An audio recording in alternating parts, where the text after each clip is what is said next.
नमस्कार दोस्तों, मैं सत्यम स्वागत करता हूं आपके अपने YouTube चैनल डिलीजेंट सपोर्ट में। तो फ्रेंड्स, बिहार दरोगा का एग्जाम जो है 18 जनवरी का प्रथम पाली या द्वितीय पाली का समाप्त हो चुका है।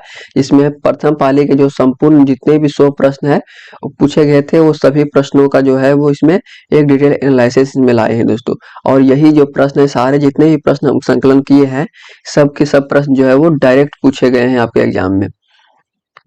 और देखिएगा दोस्तों, एग्जाम में ऐसा क्वेश्चन पूछा गया था कि जो प्रश्न थे वो बिल्कुल जितने भी, चाहे कोई भी टीचर का जो देख लेंगे पैकेज या फिर नोट्स देख लेंगे, उससे बिल्कुल अलग आया है। अगर आप एनसीईआरटी नहीं पढ़ते हैं तो आप बिल्कुल सिलेक्शन से बहुत दूर हो जाइएगा दोस्तों। इसलिए अभी भी वक्त है, एनसीईआरटी को ज़्यादा ध्यान दीजिएगा और सेल्फ स्टडी पे ध्यान दीजिएगा, क्योंकि टीचर बहुत सारे बहकाने वाले आ गए हैं बाजार में। ठीक है दोस्तों, इसमें पूछा गया था कि 2011 की जनगणना के अनुसार बिहार की राज्य की जो साक्षरता दर है वो कितनी थी। और इसमें और पूछा गया था कि हाजीपुर में जो है वो गंगा नदी में मिलने वाली हाजीपुर जो गंगा नदी में मिलने वाली हाजीपुर में नदी है, वो कौन सी नदी जो आकर गंगा में मिलती है, तो गंडक नदी। और भारत का राष्ट्र कवि पूछा गया था। फिर डेटा गोपनीय दिवस का जो थीम था वो पूछा गया था कि फ्रांस के प्रधानमंत्री कौन थे, वो पूछा गया था। और पूछा गया था कि ई वोटिंग शुरू करने वाले स्टेट कौन सा है, कौन सा राज्य जो है ई वोटिंग शुरू किया है। और पूछा गया था आध्यात्मिक कल्याण शिखर सम्मेलन, ये सब पूछा गया था। वेल्थ ऑफ नेशन के लेखक पूछा गया था। चलिए हम लोग दोस्तों सभी क्वेश्चन को देखते हैं कि कौन कौन से क्वेश्चन पूछे गए थे और आपका कितना मार्क्स आ रहा है। सभी अपना जो है वो कमेंट बॉक्स में जवाब दीजिएगा दोस्तों। ठीक है दोस्तों, हम लोग शुरू करते हैं। ठीक है दोस्तों, पहला पूछा गया था कि 2011 की जनगणना के अनुसार बिहार राज्य की जो साक्षरता दर है कितनी है। तो बिहार की जो साक्षरता दर है वो 63.82% है। अगर हम देखेंगे तो ऑप्शन में तो ऐसा कुछ ऑप्शन में था ही नहीं। ठीक है दोस्तों, लेकिन विकिपीडिया पे देखें या फिर ओरिजिनल सेंसस का डाटा देखें तो 63.82% ही बताता है। ठीक है दोस्तों, यानी कि ये क्वेश्चन जो है वो ऑप्शन के अकॉर्डिंग तो गलत होने का पूरा पूरी चांस है। अगला है कि हाजीपुर बिहार में गंगा नदी में मिलने वाली नदी जो है कौन सी है। तो हाजीपुर बिहार में गंगा से मिलने वाली नदी जो है वो गंडक नदी है। अगला था कि राज्य स्टार्टअप रैंकिंग 2019 के अनुसार देश में सर्वोत्तम निष्पादक राज्य किसे माना गया है। तो देश में जो है सर्वोत्तम निष्पादक राज्य जो है वो गुजरात को माना गया है, क्योंकि गुजरात में ही स्टार्टअप रैंकिंग 2019 के अनुसार जो है वो सर्वोत्तम राज्य घोषित किया गया था। अगला था कि बिहार में किसे प्रसिद्ध कवि और लेखक को भारत का राष्ट्र कवि कहा जाता है। तो भारत के राष्ट्र कवि जो एकमात्र थे वो रामधारी सिंह दिनकर थे, जो कि बेगूसराय सिमरिया के रहने वाले थे। अगला है कि डी गुगेस ने विश्व शतरंज चैंपियनशिप 2024 में किस खिलाड़ी को हराकर जो है जीत दर्ज की थी। तो डी गुगेस जो थे वो विश्व शतरंज चैंपियनशिप 2024 में जो है वो डिंग लिरेन को हराकर जो है वो इसका जो है जीत दर्ज किए थे। अगर दोस्तों वीडियो अच्छा लग रहा हो तो वीडियो को लाइक कीजिएगा, चैनल पे नए हैं तो चैनल को भी सब्सक्राइब कीजिएगा दोस्तों, क्योंकि आपका सब्सक्राइब से ही हमें जो है वो और वीडियो बनाने का जो है हौसला मिलता है। अगला था कि भारत में वर्ष 2025 के डेटा गोपनीयता दिवस की थीम जो है वो क्या रखी गई थी। तो डेटा गोपनीयता दिवस का जो थीम था वो एआई के युग में गोपनीयता था। अगला था कि 1 फरवरी 2025 को बहुत कम दूरी की वायु रक्षा प्रणाली जो थी VSHORDAS उड़ान परीक्षण जो है वो कहाँ किया गया था। तो ये उड़ीसा के चांदीपुर तट पे किया गया था। तो इसका सही उत्तर हो जाएगा उड़ीसा के चांदीपुर। अगला था कि दिसंबर 2025 में किसे फ्रांस के राष्ट्रपति के रूप में नियुक्त किया गया। तो फ्रांस के राष्ट्रपति के रूप में जो है वो फ्रेंकोइस बायरू को नियुक्त किया गया था। तो इसका सही उत्तर हो जाएगा फ्रेंकोइस बायरू। अगला था कि 2024 विश्व शतरंज चैंपियनशिप का फाइनल 25 नवंबर से 13 दिसंबर तक कहाँ आयोजित किया गया था। तो विश्व शतरंज चैंपियनशिप का जो फाइनल मैच था वो सिंगापुर में आयोजित किया गया था। तो सिंगापुर इसका सही उत्तर हो जाएगा। अगला था कि नगर निकाय चुनावों के लिए मोबाइल एप्लीकेशन के माध्यम से ई वोटिंग शुरू करने वाला भारत का पहला राज्य। ई वोटिंग शुरू करने वाला भारत का पहला राज्य जो है वो बिहार हो जाएगा। तो बिहार इसका सही उत्तर हो जाएगा। अगला था कि केंद्र सरकार द्वारा 52 समर्पित निगरानी उपग्रहों के प्रक्षेपण हेतु निम्नलिखित में से किसे कार्यक्रम को तीव्र गति से दी जा रही है। तो 52 समर्पण निगरानी उपग्रहों के प्रक्षेपण हेतु जो है वो स्पेस वेट्स सर्वाइलेंस जो है थर्ड को जो है उसको गति दी जा रही है, तो इसका सही हो जाएगा स्पेस वेस्ट सर्वाइलेंस थर्ड। अगला था कि आधुनिक स्वास्थ्य प्रथाओं को बढ़ावा देने के लिए जो है आध्यात्मिक और कल्याण शिखर सम्मेलन 2025 का आयोजन जो है वो कहाँ किया गया था। तो आध्यात्मिक और कल्याण शिखर सम्मेलन का जो आयोजन है वो उज्जैन मध्य प्रदेश में किया गया था, तो इसका सही उत्तर हो जाएगा उज्जैन मध्य प्रदेश। अगला था कि BM-04 एक छोटी दूरी की बैलिस्टिक मिसाइल जो है वो जो इसका जो है वो कौन से संगठन के द्वारा जो है विकसित किया गया था। तो अगर हम बात करें BM-04 जो है वो बैलिस्टिक मिसाइल वो DRDO के द्वारा जो है विकसित किया गया था। अगला था कि प्रोजेक्ट वर्षा के तहत 2026 में चालू होने वाले भारत के पहले समर्पित परमाणु पनडुब्बी अड्डे का नाम क्या है। तो भारत के जो है पहले परमाणु पनडुब्बी का जो नाम था वो INS वर्षा था, तो INS वर्षा इसका सही उत्तर हो जाएगा। अगला था कि कृषि वोल्टिक परियोजना अपनाने वाला देश का पहला राज्य।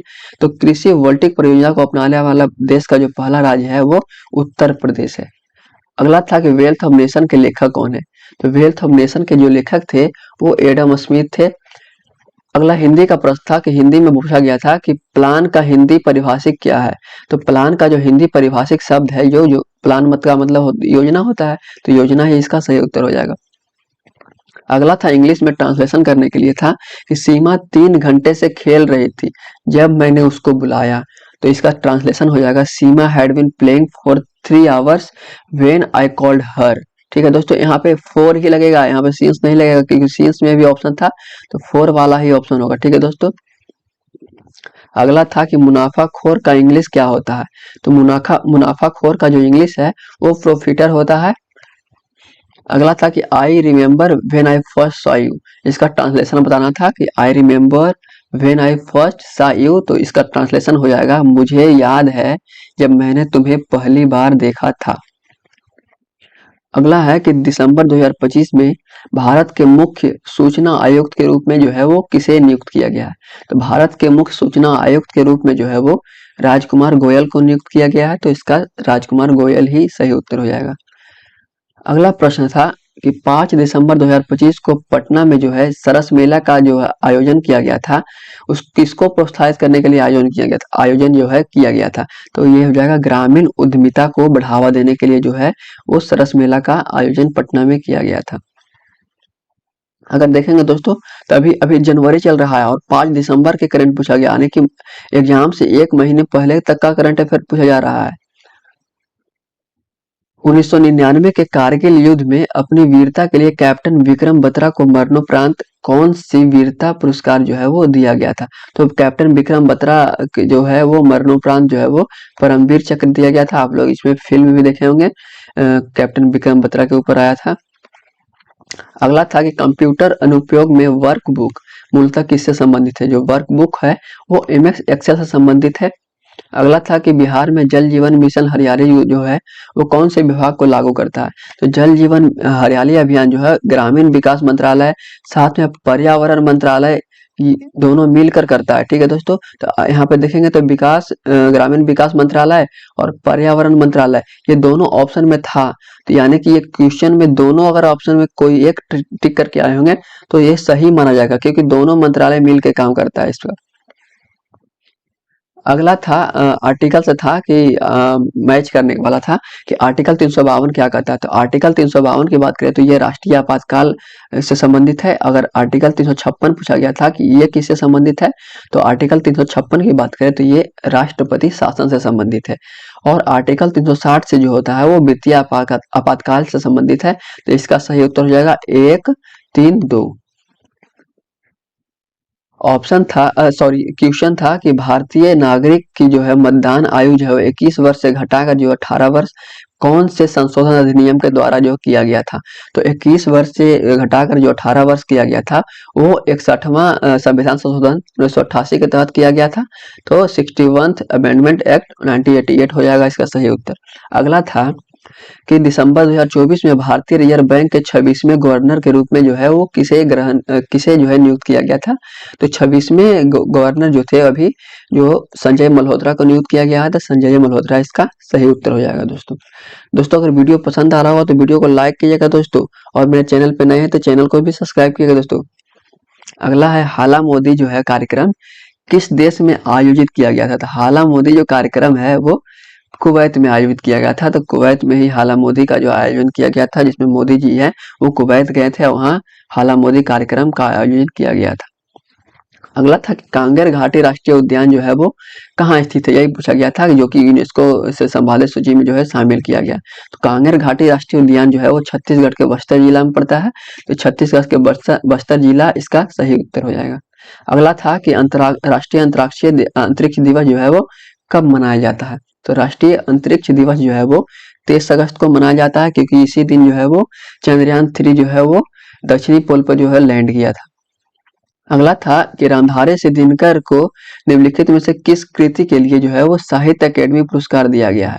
तो देखिएगा दोस्तों, यहाँ पे बहुत सारे स्टूडेंट जो है वो कंफ्यूज हुए होंगे, क्योंकि सब लगाए होंगे क्या, उर्वशी लगाए होंगे, क्योंकि उर्वशी जो था वो साहित्य अकेडमी पुरस्कार नहीं था, बल्कि जो था उर्वशी जो है वो ज्ञानपीठ पुरस्कार था। ठीक है दोस्तों, लेकिन साहित्य अकेडमी पूछा गया था। साहित्य अकेडमी के लिए जो है वो संस्कृति के 4 अध्याय जो है उनका लेखन जो है उसके लिए जो है वो रामधारी सिंह दिनकर को साहित्य अकेडमी पुरस्कार दिया गया था। ठीक है दोस्तों, अगला था कि ट्रांसफर का हिंदी रूपांतरण क्या होता है।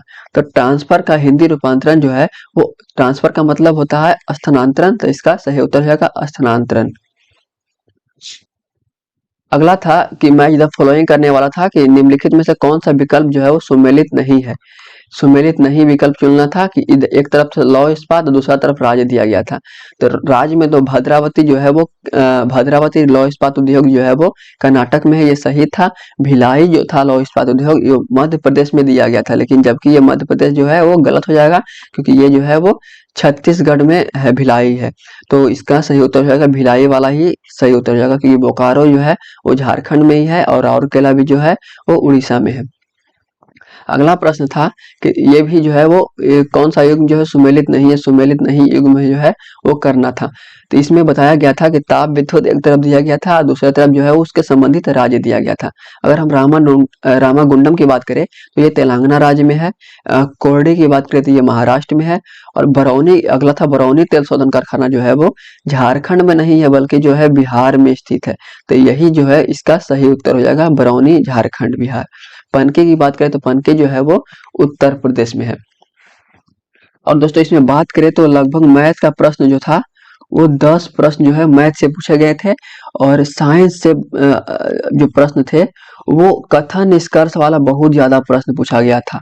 यानी कि जो टीचर थे वो कहते थे कि हमारा नोट से जो प्रीवियस ईयर क्वेश्चन है उसको देख लो, या फिर जो हमारा नोट्स में जो ऑब्जेक्टिव है उसको देख लो। यानी तो इस तरह से अब जो है वो एग्जाम निकलने वाला नहीं है, क्योंकि दोस्तों बहुत सारे देखिएगा तो बहुत सारे ऐसे स्टूडेंट हैं जो सिर्फ ऑब्जेक्टिव रट के गए थे, तो उनका जो एग्जाम जो है वो बिल्कुल अच्छा नहीं गया होगा, ये मानते हैं। अगर हम बात करें इसमें पॉलिटी का भी वेटेज जो है बहुत ज्यादा था। और अगर हम बात करें इसमें तो मैथ का वेटेज तो बता ही चुके हैं, 10 क्वेश्चन था। और ज्योग्राफी का प्रश्न जो था वो भी 3 से 4 ही प्रश्न था ज्योग्राफी का, ज्यादा प्रश्न नहीं पूछे गए थे। दोस्तों अगर वीडियो पसंद आया होगा तो वीडियो को लाइक कीजिएगा, और मेरे चैनल पे नए हैं तो चैनल को सब्सक्राइब कीजिएगा। दोस्तों मिलते हैं किसी नए वीडियो में किसी नए टॉपिक के साथ, तब तक के लिए आपका बहुत बहुत धन्यवाद।